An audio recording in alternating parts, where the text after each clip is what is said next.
Hello and welcome to Wrestling and Everything Coast to Coast with our hosts, Buddy Sotello Esquire, Evan Ginsberg, Mike Leno, and probably one of the most special guests that we've had in the entire time that we've done the show, at least for me. Mike, do you want to introduce our guest for tonight? Because you've known him even longer than I have. Well, I'm learning his stuff all the time, going on his IMDb. Mike Modest, top guy from day one.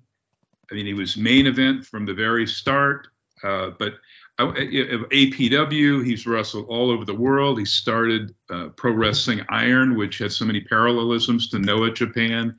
He got that deal, he and Donovan Bison Smith, with Noah, with Misawa, and so much history. I mean, I was the photographer for Rob Black and Kevin Kleinrock at XPW, and boom, he surprised me coming down there. WCW. He was everywhere. He wrestled in multiple countries. The one and only, the natural one, Michael Modest. Mike, I've got to be off at 9:30, but I want to show you something right at the get-go. This is a photo with Jim Barnett. I got a zillion. You got your green screen on, so we can't really see it. Oh, shit. Yeah, I can't even see it. Well, take my word for it. Meltzer's in this shot. Roland's in the shot. But it's you standing right next to Jim Barnett, which is a huge deal. You know, because Jim Barnett I see a number of years ago. The shot, kind of. I can see myself down there. Oh, I can see it a little bit. Here's a couple of other things just to jog your memory. I've got a huge file of photos for you, but this is Vic Grimes and our brother Mike Lockwood, outdoor, saying that. In the parking lot. I think showing pictures we can't see makes for a good show. All right. Yes. But Michael did everything. But you know, I'm familiar with him when he started with it was then Pacifico Sports, which later became APW. Pacifico Sports was the boot camp. The great Ricky Thompson started. Mike was obviously in the very first camp, along with some others, brothers. Wasn't Mike Diamond in that camp, Mike? He was in the Max Justice, Mike Diamond, yeah. But you were already. Did Jerry Monty train you? So I'm looking at your IMDb. So that would have been like '94, but you became a pro wrestler in '91. So did Jerry? So it was kind of a work. What happened was Jerry was my first trainer, and Jerry. Mike, Jerry wasn't really so much a wrestler as he was a worker. Like his matches were all like little shticks, short little shticks that he would do. And I always use this one as an example where the heel would grab him and punch him in the face. The heel would say, "Oh, ref, he's got my tights." Ref goes to check. Heel punches Jerry in the face. Heel does that a couple times.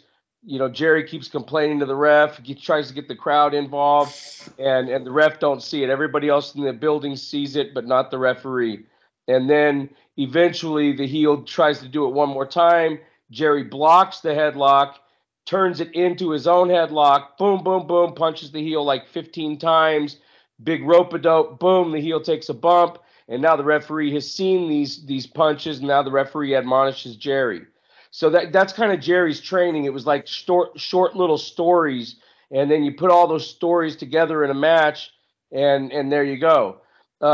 Whereas Rick Thompson was more like a wrestler, And so when I first got trained, a lot of it was self-taught. A lot of it was, looking on TV. Some was Jim Gorman, a little bit Jerry Monty, and but it wasn't solid training. And when Rick and Roland approached me, about being an assistant trainer at All Pro Wrestling, I talked to Jerry about it, knowing that he was going to be really pissed off at me, and Jerry yelled at me for a good 15 minutes. And if you ever got yelled at by Jerry Monty, he was one of the rare individuals that he would run out of breath before he could run out of shitty things to say to you. So like he would be yelling at you, and then as he's calling you this and that and this and that, he starts running out of breath, and then he has to. I forget, like I can only come up with 4 or 5 things, negative things to call somebody. So Jerry was pissed off at me, but I went to go work for Roland and Rick, and I was an assistant trainer, but it was a work. Most of what Rick was showing people, I was going through for my first time. You know, I would just watch Rick, and I had a real good ability to watch and then mimic what Rick was doing. And especially since I had an amateur background already, I had done a little bit of amateur wrestling, so that helped me because the first 3 months of Rick's training is all amateur, anyways. You know.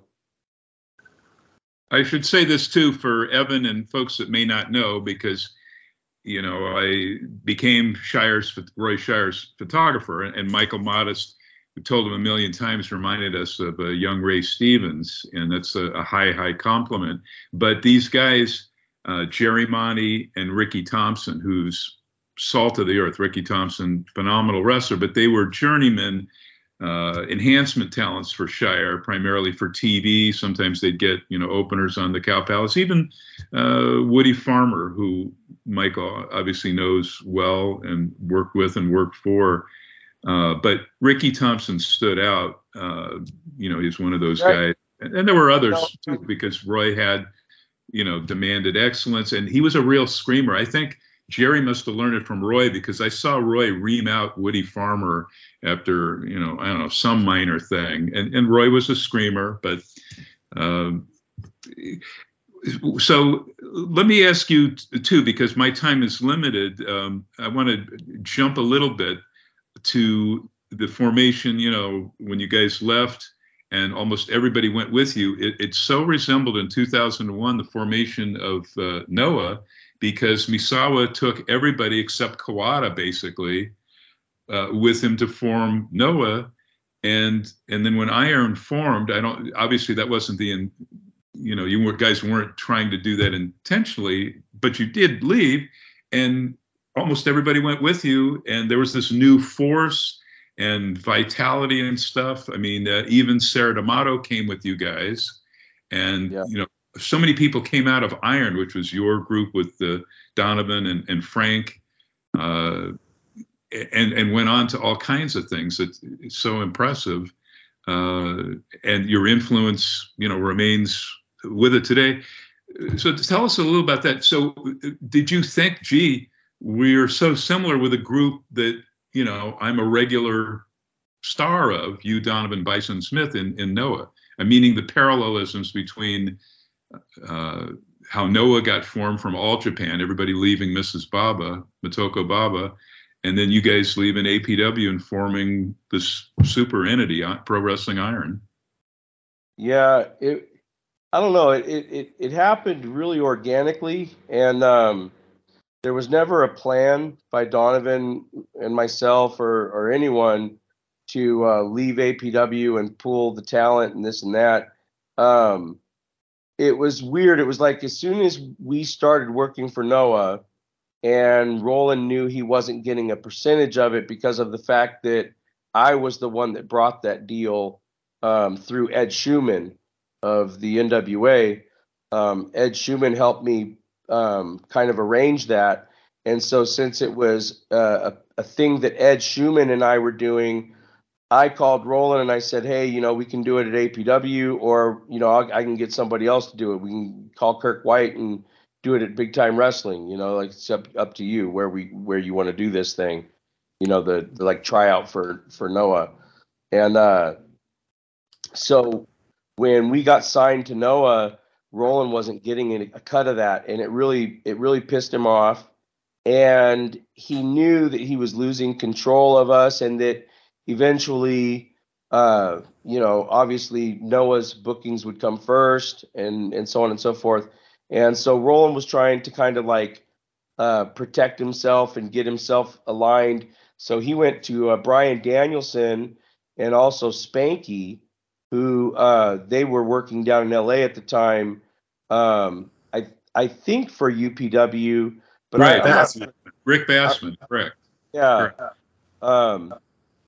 And so Roland brought them up, and Roland had approached Brian Danielson and Spanky to be his like new instructors and stuff. And this was when Donovan was the instructor, and then they went to Donovan and said, "Hey, were you aware that Roland was trying to give us your job?" So that's kind of what set that all off. Donovan was like pissed off about it, and he hit Roland up about it right away, and it blew up, and so Donovan ended up quitting, and I had already quit for a while. Me and Roland had a falling out over something. It was over the Scrap Iron Adam Pearce match. Yes. I remember that. That's one thing that stands out in my mind. No, that was King of the Indies, right? That was Modest. No, it was a build-up to King of the Indies. Oh, okay. It was a match. It wasn't the Scrap Iron match, but it was right around that time. It was actually a match I had with Bison. And I had come back from Japan. I was sick already. And I told Roland, I said, "Hey, I'm flying in that morning, but I'll be there for the show. I'm sick, yada, yada." I get in there with Bison, man, and right away he starts hitting me harder than I've ever been hit by anyone in the ring. He hit me so hard, the first forearm, that I was seeing stars. And right away, I couldn't understand why Bison was doing this to me. Like, he and I were good friends, and I was his trainer, and so I couldn't understand why he was brutalizing me like this. And we ended up going to the mat, and I basically was like, calm down, man.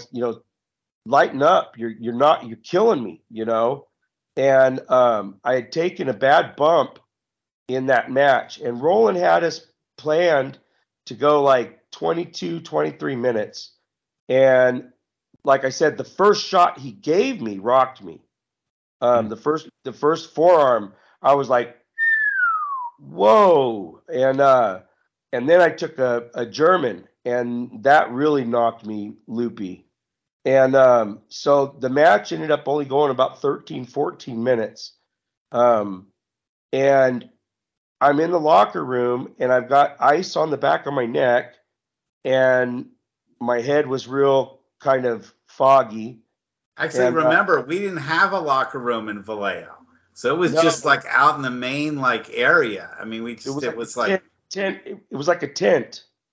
And I was holding this bag on the back of my head, and Roland comes walking in, and he says, "Oh,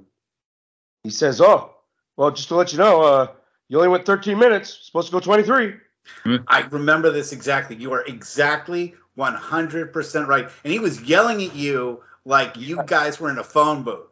He was yelling at you like I'd never heard a person yell at another person before. Just going off on me. And I just sat there and I couldn't believe it. I didn't say a word, and he walked out, and I just thought, wow, man, I've worked for this guy for 15 years. As his top guy. I've really haven't made much money with him. He's made the lion's share of the cash, and yet I've helped build this company. Now I'm working in Japan. I just get back. I'm sick, and this is how he treats me. So I walked out. I spit in his face and told him I was done. And so that was the last time I worked for Roland. And then Donovan ended up quitting, I don't know, 6 months later or something like that because of the situation with Spanky and Brian Danielson. And I think also, Roland didn't like that Donovan and I were still friends. Roland felt like Donovan somehow would be a saboteur or something. I don't know what his Did you deal. think he told Bison to be stiff with you as payback or something, a receipt? So interestingly enough, I asked Bison, after the match, I said, "Dude, what the F were you doing? Like, you're killing me, And he goes, "Well, Roland said that's how they do it in Japan." Ugh. And yeah, they hit hard in Japan, but they hit hard in safe places. They're still not whacking in the side of your head. And one of the big misconceptions is that they work that way all the time in Japan. In Japan, they have country town shows just like we have here in the States. You have your pay-per-views, you got your TV, and then you've got your spot shows here and there, and the spot shows, you are not, clobber knocking each other the way you would maybe in front of a TV camera when the TV camera is right next to you. So yeah, and Roland, he didn't tell Bison to be stiff with me for any kind of like vendetta. It was his ignorance of not actually being a worker, not actually being a wrestler, but just being a promoter. And the key thing for people who don't know is Bison Smith went with you to Iron too, so he was part of Iron. Right, and then went with us to Noah. I think Vinny Massaro and Vic were the only guys really of name that stayed on, for those that don't know. Very quickly too, because I'm running out of time and I want Evan and Russ to have all the time to talk with you when I go. And I will listen to this because, I'm sure they're going to ask you, which I won't. What are you doing now? Because last time I saw you in person, I think was at the Future Stars, where you were head trainer. And that was, a huge deal in Vegas, both as a school and a promotion. They had a TV deal with MSG Network for a while on Saturdays. Yeah. Huge. But I was Barry Blaustein's, as Tony Jones knows, his event photographer, his field photographer. He shot all this pre-pro stuff before Beyond the Mat even got going and came up to APW in Vegas. Not all of them were TC Martin, those goofy shows, mock ECW shows where he just transcend Terry Funk, Sabu, Mick Foley. But, then, he spent like 5 years in pre-pro with Barry Bloom, spending quite a bit of money with him. And, that's when the thought was, okay, focus on a past legend, Terry Funk, a past legend having problems, Jake, and then some current ones. That was the WWF stuff and ECW, and the future ones. I'd first suggested Chris Candido, and, because he was constantly going back east. And then I forget how I brought up APW, and Roland spent all that money titting up the gym, as you remember, to make it look like a military thing with all the green camouflage stuff inside. It never looked better. And, you became the focal point of a future star in there, which was, a big deal. Roland came across as the Carney. You came off as this incredible star. But what was your experience, or what are some of your good takeaways from Beyond the Mat? That was, I think, your first big movie/documentary of the film work you've done and TV work. Honestly, one of the biggest things that it did for me, obviously, besides, the notoriety that I think it helped me maybe get into WCW and also Noah. But the biggest thing, like the gift that it gave me, was that a lot of times when I would meet guys that I admired in the industry, they already knew who I was because of the movie. I'll never forget. I've always been a big fan of King Kong Bundy. He's an amazing character and amazing talent, and no one looked meaner than that guy when he came out, and I was working this show back east somewhere, and I couldn't wait to see him in the locker room because I'd never met him before, and I'd only seen him as a kid, going to shows. And I walk into the locker room and I see him, and right away my heart kind of flutters a little bit. I'm like, oh fuck, that's him.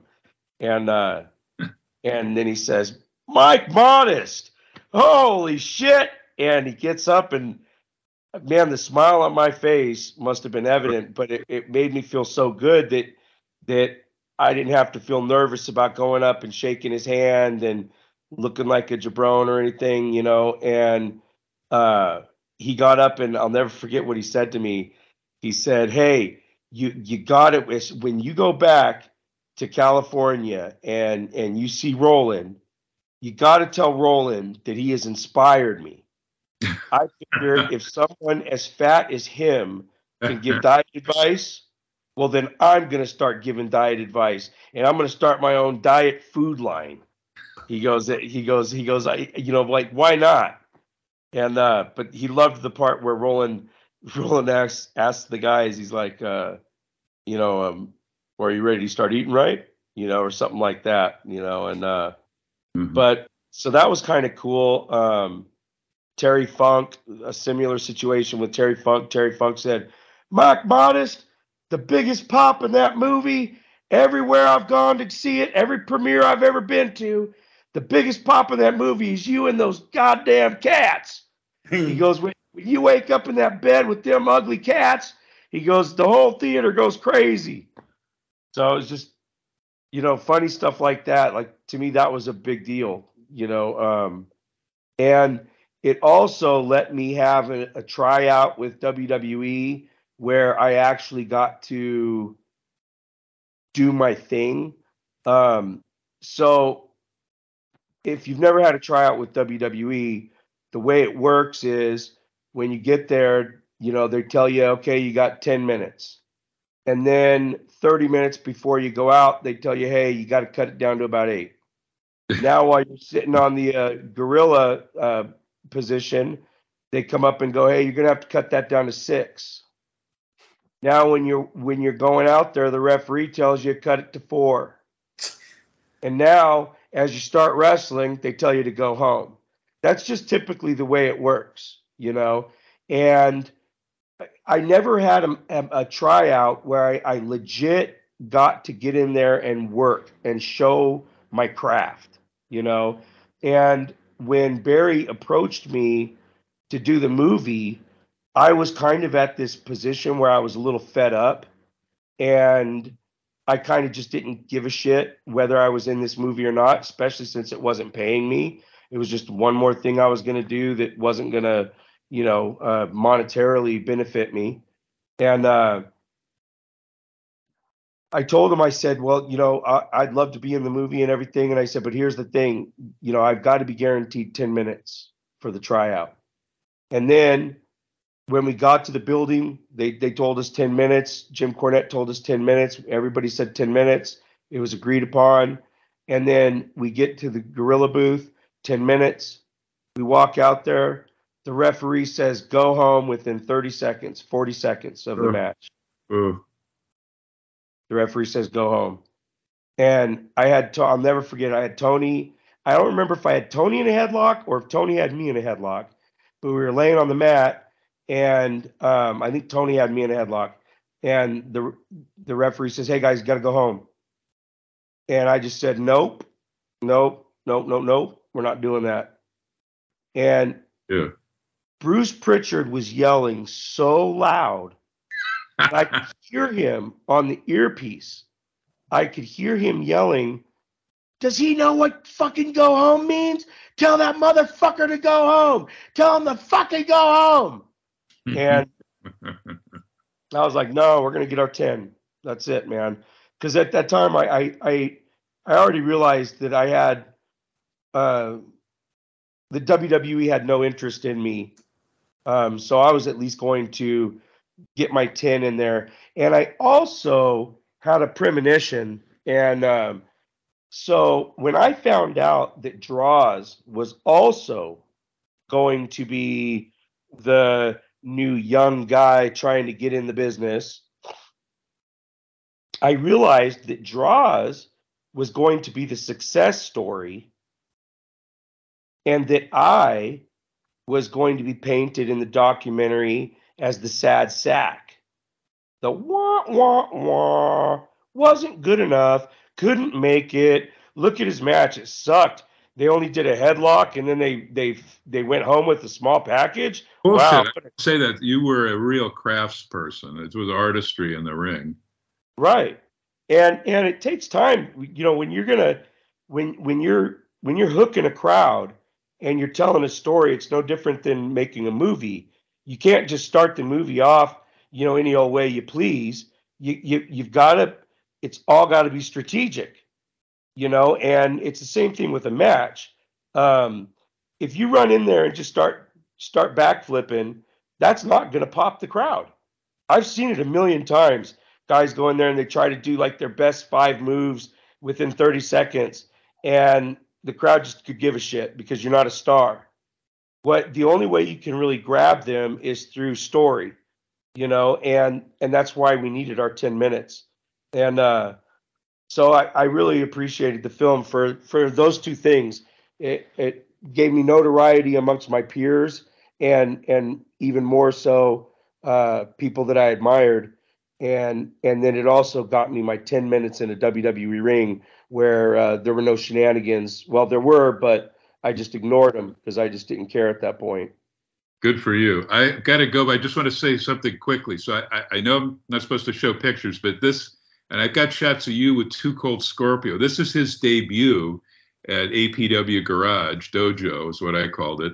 And this is all the titting up that Roland had done for Beyond the Mat, all the spider webbing, the military shit. And This is when Too Cold Scorpio probably weighed 105 pounds, fully masked. Now you look at him if you're watching AEW, and he's this huge star, but he had the rub from Mike Modest. And I'm going to go, but I want to leave you. We just lost, well, we didn't lose, but Kirk White died. We lost Roland, say, 8 years ago. And I remember those two butting heads. Roland, to his credit, neither of these guys was an innocent. Both had scummy tendencies. But Roland did try twice to have a BTW versus APW feud. Kirk kind of effed that up with Jason. It was mostly Kirk's fault, not Jason's, as to why those fizzled. And I was in the car with both guys, and Roland would never do this, pull down Kirk's posters, but Kirk had no problem yanking, if he saw an APW show poster or flyer, yanking it down. And now both are dead. What was your thought when you heard that Kirk died? So now these two guys, gone, that carried on after, first it was Monty, Woody, and Smirnoff, all promoting independently. They wouldn't work together to help themselves draw a more decent, sized crowd. And then Roland started huge with APW. Kirk, followed suit later, all thanks to Woody Farmer getting him going. But what were your thoughts when you heard that Kirk had died? That was, boom, kind of a shocker. And the guy had been such a dick to people for many, many years. But, he had his supporters too. Yeah, honestly, I loved Kirk. And Kirk gave me, a few opportunities there with his company, and I never had any problems with him. He could be a dick to certain people and stuff, but I always really liked him. Business wise, yeah, he kind of sucked that, I had heard that he had torn down some posters or whatever, but I mean that's I don't know, that's not even a big deal. He had like some volunteer staff, and these were mentally challenged teens, and if they screwed up even slightly, and again, remember, I saw this personally, and so did Billy Blade and others. He'd just ream them out, but he would do it in front of everybody, including the Marks and everybody. Just ream the shit out of them. And, I just go, Roland would never do that. And Roland was totally no angel. But now they're both gone, and it's, and APW, if you might have heard, Marcus Jacobson is having some issues with, he's not able to promote. He wants to promote, but the city and county, they're hassling him. So that guy doing the South San Francisco stuff with Vinny booking it, they're bringing in all these stars, New Japan guys like Suzuki, Minoru Suzuki, and Debbie Malenko and stuff like that. That's, I hope Marcus can come back. Russ, have you heard? I'm going to let you guys take over now. But Marcus has not been able to promote APW, and now other guys are taking over. Sacramento with Big Ugly, they're drawing like 2,000 people. They're really getting back into the swing of shit. Chris Daniels, your buddy Chris Daniels, went up there and main evented, and I guess they had the biggest house they've ever had in their whole history, whatever it's called up there, SPW, the Sacramento group. Yeah. Supreme Pro Wrestling. But so anyway, Mike, we'll let you go here, and then Evan and I will continue the interview. So thanks for being part of this week. We'll see you next week, Mike. Domo arigato gozaimashite. Combate kurasai, Mike. Domo arigato. All right. Well, here we are. Evan, get a word in edgewise. You haven't had a chance to even say hi to Mike. We weren't allowed to speak until Mike left. So that was the rules set up for the match. Anyway, awesome. Mike, I was just curious when you said you had those issues in WWE, because you were a tremendous performer. I mean, why wouldn't they give you the fast shot? I don't grasp that whatsoever. So WWE was it still is this way to an extent, I believe. But I mean, I shouldn't speak. I haven't been behind the scenes in that company for many years. But back in the day, it always seemed like there were different factions, different people. Like, for example, you had Billy Anderson, and Billy Anderson had a crew down there with Jesse Hernandez as well. And they were training guys like Louis Spicoli, Larry Ludden, and they were trying to get their guys seen and get their guys tryouts. And so they had, let's say, friends. Let's say their friends were Rene Goulet and Tony Gurria. Well, then they come up here, and Jerry Monty got me quite a few tryouts through Chief J Strongbow. And it just seemed like whenever I would go there, there would be this other kind of political thing going on where they would try to keep me off of the card or scratch me off the board. And it happened a lot, too much to be coincidence. Wow. In fact, even the first time I ever wrestled as a jobber, and it's funny because Mike Leno used the term enhancement talent, and I just hate it. I think it's ridiculous how we have to tiptoe around people's feelings nowadays. It's silly. It's like you can't even call an extra in a movie an extra now. You got to call them a side character or something, or you're going to offend somebody. A jobber to me was at least it was like being a journeyman. It was what you were doing. You were doing the job, so you were the jobber. Like, it's not like a knock. You are a jobber if you are doing the job. And so I never really minded that term, but so I went to Arco Arena, and I was scheduled to work that night. And that night at Arco Arena, Randy Savage proposed to Elizabeth. And that was what they were filming. That was the big thing that happened on television that night. And I was scheduled to work, and I got scratched, and Billy Anderson, actually, two of our guys got scratched, and Billy Anderson's guys got put in those spots. And I was one of the guys that was scratched.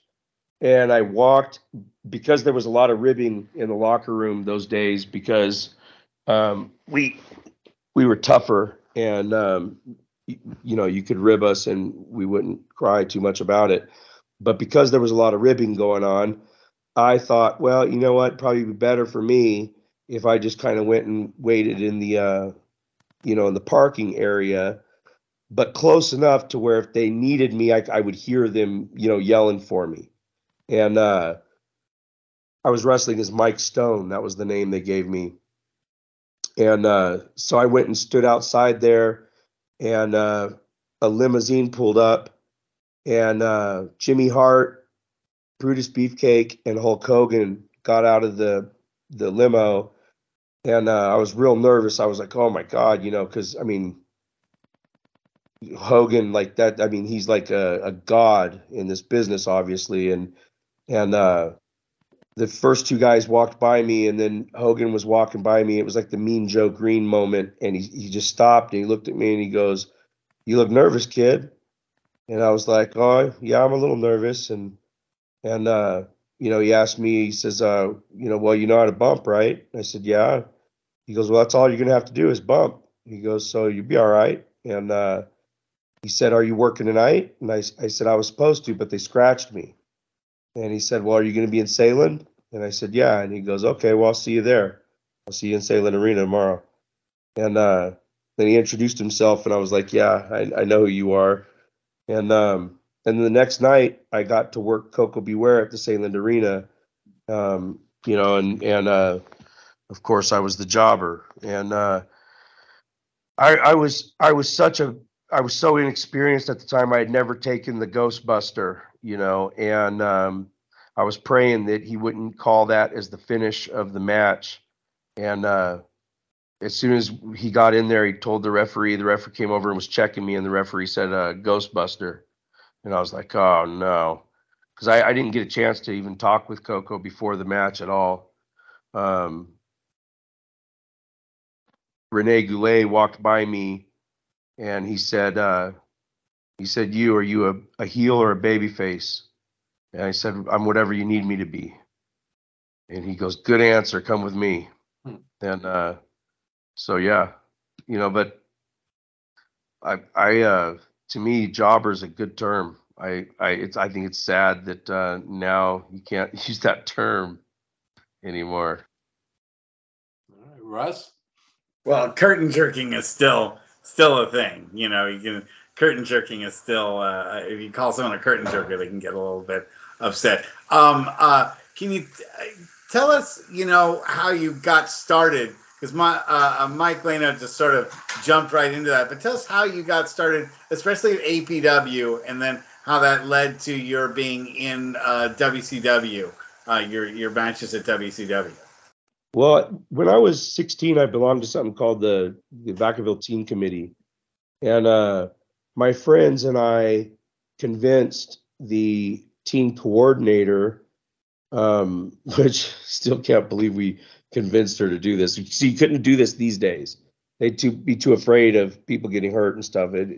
But we convinced her to let us do a wrestling show, basically. And we weren't taught or anything like that. And we ended up renting a ring from Jerry Monty. And Jerry Monty, because I was an Italian kid, Jerry Monty said, "Well, you got a little bit of talent, and if you want to come down and get trained, $25 a month, and we'll call it good." And it's funny because Jerry actually paid $75, $50 to $75 was his lowest payday. So usually I didn't even have to pay Jerry. Usually he'd just take it out of whatever he paid me to be on a show. And a lot of times he'd work me 3 times. That's probably why he paid me 75, because he'd have me in the opener, and then he'd have me in a hood later doing a squash match. Getting beat by, we had this guy, Happy Humphrey, and he was 610 pounds.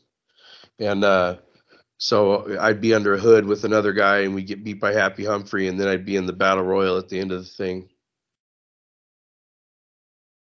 And then how did you meet Roland? So when I was training at Jerry's, Rick Thompson started coming around. He started working for Jerry. And Rick was like, he was the first trainer that I had that approached wrestling like a sport, where we were doing drills and lots and lots of amateur, lots of shooting, lots of cardio. And at first I kind of, just watched to see what Rick was doing. I wasn't sold on him 100% at first, but very quickly I could see that he really knew what he was doing. And and Rick had the ability to go in there and not really talk over stuff, just work, just get in there and wrestle and call it in the ring. And I knew that I needed to be trained by Rick. And so I started working with Rick a lot at Jerry's. And then there was a show Jerry had booked in Crescent City. And Roland came around a couple of times, and Buddy Rose, Playboy Buddy Rose, was going to be on that show in Crescent City. And Roland asked Jerry if he could manage Buddy Rose. And Jerry said, "Oh, yeah, come on up. Here's the deal, though. Rent a van and bring some of the guys up with you, and then that'll be the exchange, and then, you can manage Buddy." And to give you a little bit of a background, Roland knew Jerry and Buddy Rose and Ed Wiskowski and Ed Moretti, and Roland was friends with a lot of those guys, and Roland would get a lot of them drugs, pot or a little bit of coke or whatever. So they were all buddies, and we went up there. I rode with Roland and a few other guys, and we drove up there to the show. And then Roland was trying to get in touch with Jerry and get in touch with Buddy Rose, but they were kind of like kayfabing him. And finally, Roland cornered Buddy Rose, and he said, "Hey, am I managing tonight?" And Buddy said, "Well, talk to Jerry about it, And so then he went and talked to Jerry, and Jerry said, "Well, I'll tell you what, Roland, you come and join my school, give me $2,500. I'll train you how to be a manager, and then you can manage Buddy Rose." So Roland was pissed because in Roland's mind, he was not a mark and shouldn't be treated like that, And Roland had done a little bit of wrestling here and there, but he was never a wrestler. But he would have been a great manager, and he was smart enough to the business that he could have done that. And so Roland was pissed, man. And on the way back, Roland told Rick, he said, "That's it. I'm going to start my own wrestling company." And, he did. And I went with Roland and Rick because Rick was the trainer. Rick was the guy that was gonna really show me how to really wrestle. Jerry was the guy that was going to show me how to be a good WWE jobber. And I went with learning the craft instead. And it was really cool because it would have really broke my heart if Jerry never forgave me for making that decision. But he did. Years later, Jerry was the one trying to get me tryouts when I was with Roland in APW. Jerry was the one calling Chief Jay Strongbow and getting me tryouts. And Jerry Monty did everything he could to try to help me in the industry. And I'm forever grateful to Jerry Monty. Wow. So I do have to ask you, now in early 2000, Roland comes up to you and says, "We're introducing a new manager, this corny lawyer guy named Buddy Sotello." Now, what were your thoughts? Oh, I loved it right away. Yeah. Really? Yeah, great gimmick. Well, it was fun. I mean, and I owe everything that I have in the wrestling world to you, Mike. I mean, you and Donovan took me in and you showed me a lot. You guys did have a lot of patience. You guys worked with me a lot. You and Shane, Shane is another guy I want to get on the show, Shane Atrocity, and really just thank you and everybody else that was part of this early part of my career to get me started. And I wouldn't be here today talking to you if it wasn't for you and Donovan and Roland and everybody else giving me the opportunity to be Buddy Sotello. And I always want to thank you for that. Right on, man. Yeah, it amazes me because I look at the independent circuit now and how it's really grown. It's awesome because that's what, as a wrestling fan, that's what I always wished for. When I was, younger and I was, coming up and growing up, it was like if you weren't going to a WWE show, you probably weren't going to a show at all.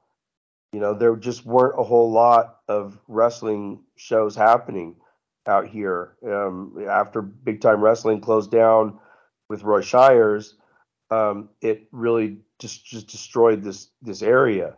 And I think AWA came a couple of times, and NWA came a couple of times, but mostly it was WWE was your only chance to see some wrestling, you know.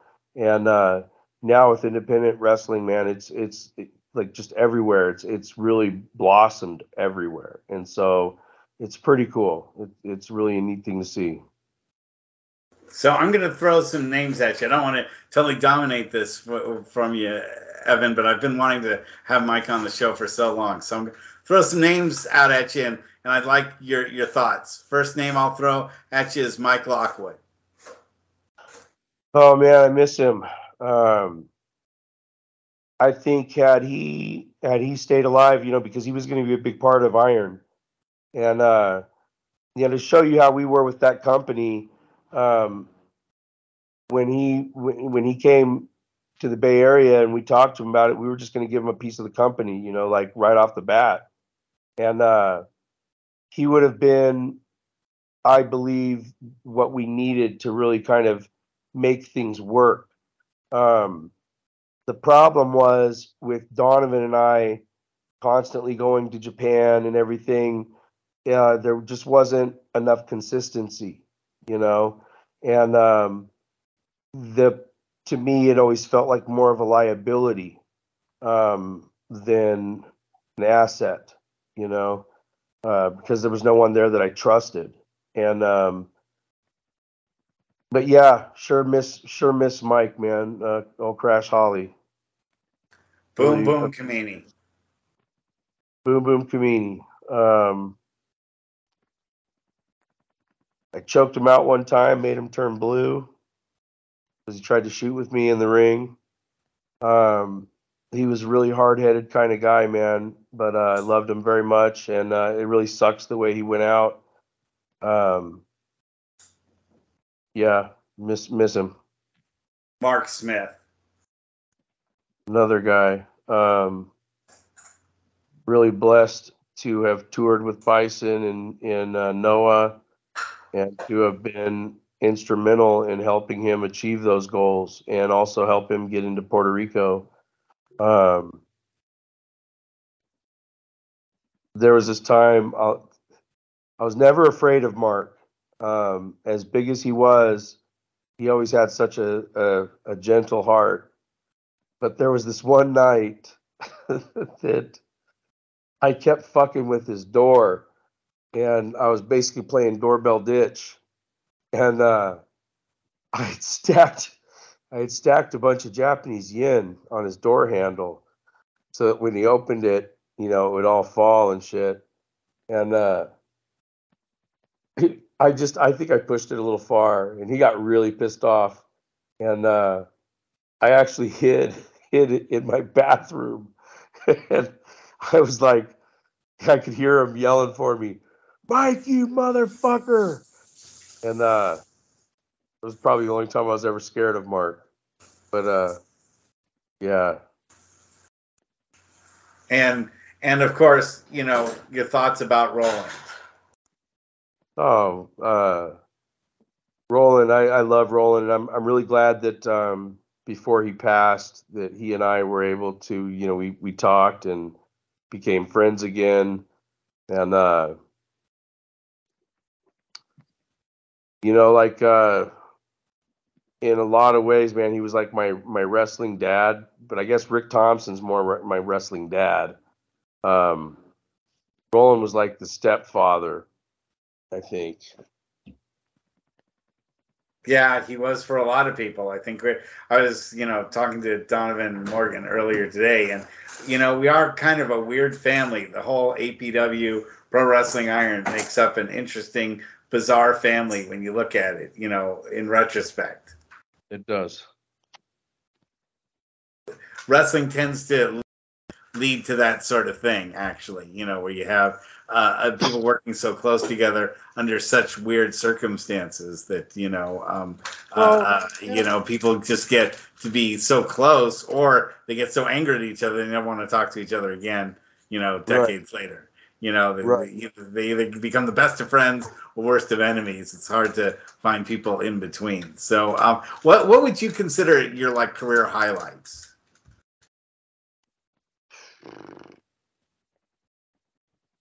It's really funny. I was thinking about this the other day. The destination is never nearly as fun as the journey, And when I look at my career highlights, like the things that were most important to me and everything, a lot of it was just part of the journey.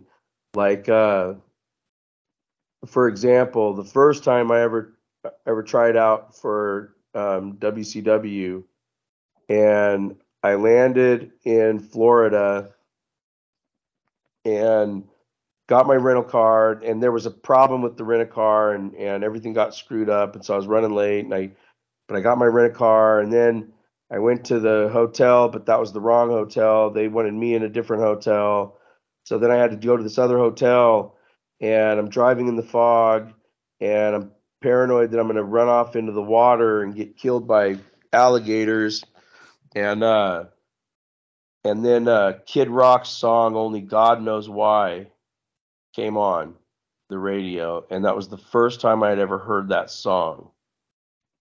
And it changed my whole feeling about everything at that moment, because I was stressed out. I was worried about getting eaten by alligators and, running late and all that shit.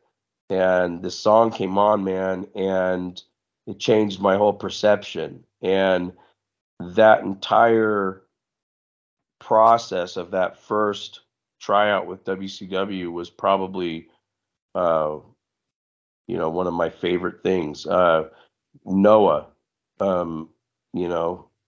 my entire experience in Noah.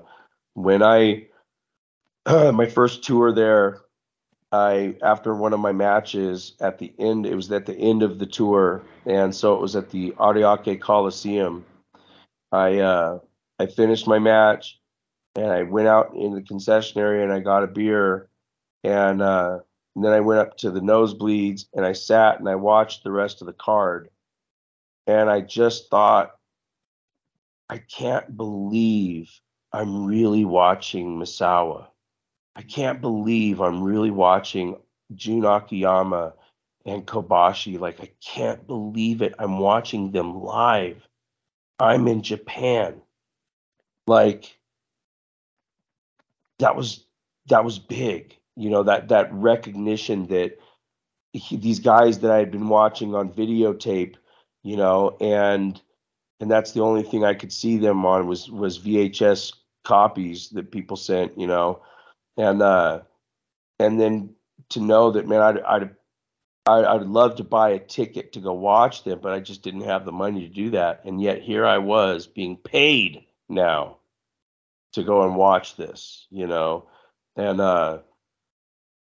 those kinds of things. Those are the big things to me. How about a number of years later when you were running Noah and we booked Misawa? Yeah. You went from watching him to booking him and having him in the ring as one of the talents.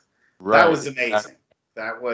We all were amazed, and that was really one of the great moments in my life as a professional wrestling manager, was just to be on the card that Misawa was booked on, that you guys put together. You did an amazing job to make that all happen. Can you just give me 2 seconds and explain how you were able to get Misawa in California?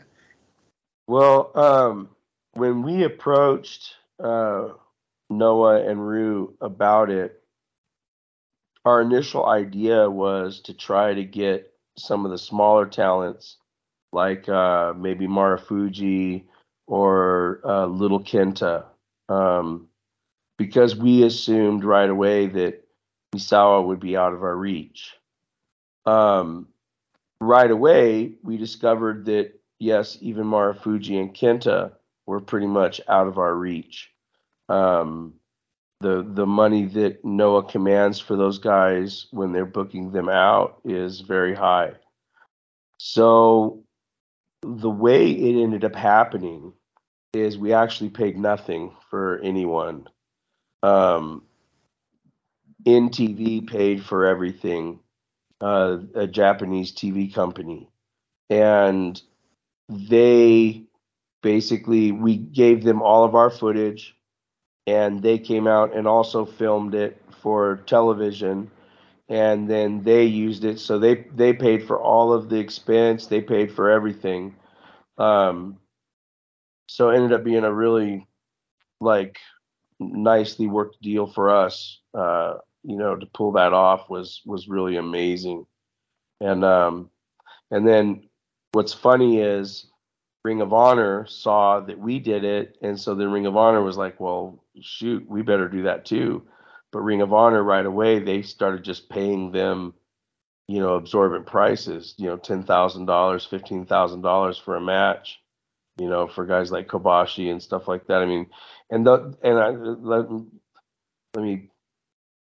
paying $10,000 for Kobashi is a steal. But paying $10,000 for Kobashi here in the United States is a different thing than paying for him in Japan.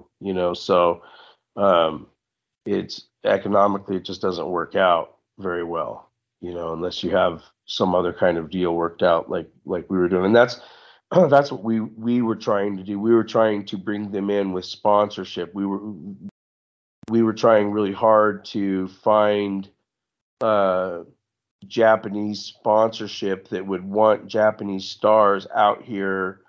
And we figured, being in the San Francisco Bay Area, we had a pretty good shot at doing that, but ultimately it just didn't work out. And looking back at your career, you have the advantage of hindsight now. What would you have done differently? I already know like 100% what that answer would be.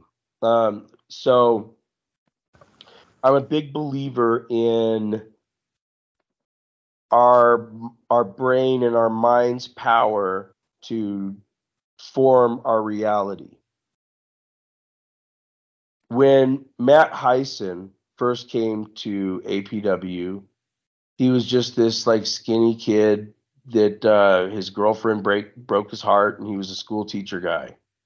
And I told Matt Hyson that he could do it, that he could be a professional wrestler. And Roland told him, you can do it. You can be a professional wrestler. You can make a living at this. And Matt Hyson, Spike Dudley, Matt Hyson believed it 100% that he could make a living out of wrestling. He believed what we told him so thoroughly that it really happened for him. And I don't believe that I ever really thought, I'm going to tell you, I achieved exactly the level of success that I thought I would achieve. I didn't ever think I would be a John Cena, and I didn't want to necessarily be a John Cena. John Cena, like, people look at stars like that and they think, oh, what a great life. Let me tell you, John Cena works his ass off. He's never home. He's always doing some kind of promotional thing. He's always at the gym. He's always working. Like, that guy is a beast, and he deserves every bit of success that he gets. I never really wanted to be that successful. I wanted to make a living at professional wrestling. And so that's what happened. I made a living out of it. Interesting. Would you change anything or do? Well, that's what I would have changed. I would have changed my perception on it. I would have realized, looking back, knowing where I went and knowing what I did achieve, because I always knew that I was going to go to Japan, and there I was. I would have always known that I would be in WWE.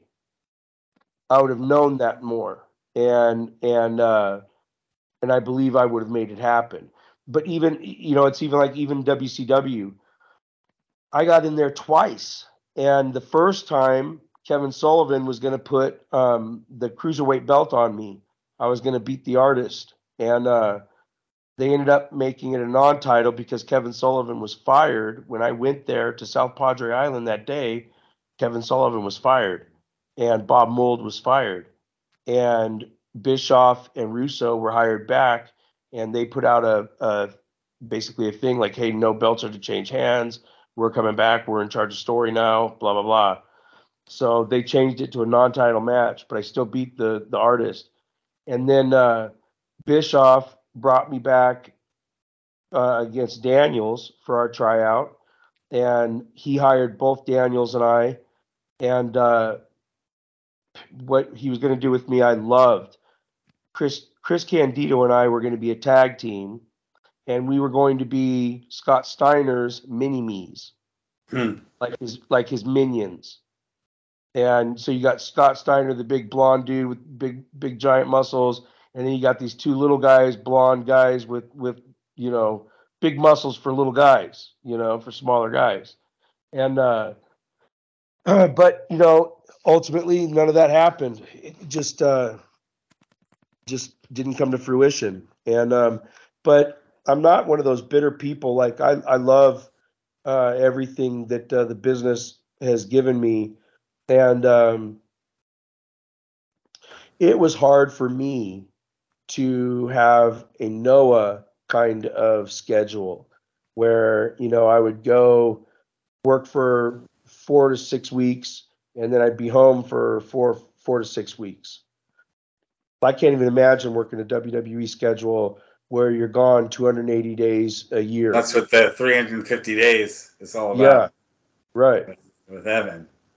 Right, exactly. It's a whole different thing. And so I honestly believe that it was like maybe God's mercy that I never got that, because it wasn't for me, that's all. And now it's funny because I've had a lot of companies hit me up to wrestle. I'm still in wrestling shape. I've since my last breakup, I've got a 4-year-old daughter.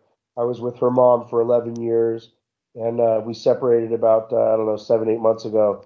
And since then, I've been really hitting the gym good, and so like I'm in shape. And I've had a few people hit me up to wrestle and stuff, but I've got my daughter on the weekends, and I don't foresee myself taking a booking over my daughter. Right. And it's nice to be at this point in my life where I think that way. That I recognize that the time with my daughter is way more valuable, than going and working some show and making $500-$600 or something. And I'd rather just stay home. And not to mention the fact that I've been doing some acting, and I just did for Solano Behavioral Health, I did a PSA, and it actually paid really, really well. I portrayed a out-of-work construction worker, and so I really enjoyed the acting. It pays better than wrestling, and I don't get hurt. No one hits me at all. And if they do, it's a big deal. Right. You get workers' comp on that. Yeah, absolutely. Yeah. Absolutely. Well, so just tell our fans what they could look forward to, or how they could follow what you're doing, or any big plans that you have going on. Like, can they, are you working on a movie or a TV show or anything? No, I've got nothing going on right now, man. I'm just being a dad. Even social media wise, like you can't friend me on Facebook because I've already maxed out on my friends. You can go to my fan page that I never go to, and I need to, but I just never. That's motivating. Yeah, right. But I have to just be real, and none of my other social media things. I just don't concentrate on. I don't concentrate on that stuff very much. I'm more present in the moment with my daughter, and the acting. If you want to see the last big thing I did, 13 Reasons Why on Netflix, season 2, episodes 11 and 12. I played an officer. I was the arresting officer. I arrest Justin Foley in the second episode. So I mean that was a lot of fun, and this was so cool. I got to drive a cop car and turn on the lights. I got to put him in the back seat. Yeah. And then turn on and like actually have the sirens and drive away. It was so awesome. Like, and I didn't even realize that was like a boyhood dream of mine. I didn't realize it until I was sitting there and I was like, dude, I have always wanted to do this. Yeah.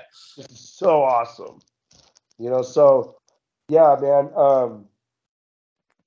Appreciate it. I had somebody interview me from some very strange place in Australia not too long ago, and the guy said something to me that really kind of touched me. At the end of the interview, he said, "Well, Mike, it may not mean a lot to you, but my friends and I out here in it's killing me that I can't remember the name of the city. But him and his friends," he goes, "we're big fans of yours, and we have watched tons of your Noah stuff and your stuff from the States, and you reached us out here." And man, that really touched me. I was like, wow, that's something. I reached people the other side of the world. Yeah. That's really a neat thing, Yeah. Well, you reached me too, Mike, and you've been a good friend for all these decades, and again, I thank you for being there for me at the start, so I can be here for you now, 20 years later, to interview you on the show. And you're just a great guy. You're one of the most honest people I've ever met. You're one of the best bookers I've ever met. And damn it, I think WCW or WWE now or AEW now should look at you as a booker, because you still book the best matches that I've ever seen. And that's even when you booked yourself to give me a choke slam in that no holds bar match. And I still am not quite right in the neck after all that. But, it was good booking. It was good booking, man. It was really great stuff. Evan, do you have anything else you want to ask Mike? Otherwise, we'll wrap it up. I know it's late for both of you guys. We're 3 hours later in New York, but unlike Mike, I don't need to be unlike Mike Lano, I don't need to be in bed at 9:30. So, nice. Yeah. But Mike, yeah, it's just a pleasure having you on, and you being so honest and open, and the only question that would come to mind is, in the future, do you have any other aspirations in wrestling, or how far would you like to take the acting? What would you like to see for yourself? The acting's what I really, really am concentrating on, and it's kind of the same sort of thing with the wrestling. Like I don't want to be some big star. I want to make a living, and I think I'm especially the character acting. I do lots of different voices, and I think that I'm good in that spot. I think I think I'm good in a lot of different roles, but maybe not a lead guy, and I'm okay with that. So yeah, the acting thing. My next big thing I want to do, I want to be in a zombie movie really badly. Yeah. Excellent. Excellent. We hope the best for you. Thank you so much for being on the show tonight. If you have another big project or anything you're promoting, please come to us. We'd love to help promote it for you. I appreciate you guys very much. Thank you both. Thank you. All right. Good night. Good night, guys. Bye-bye.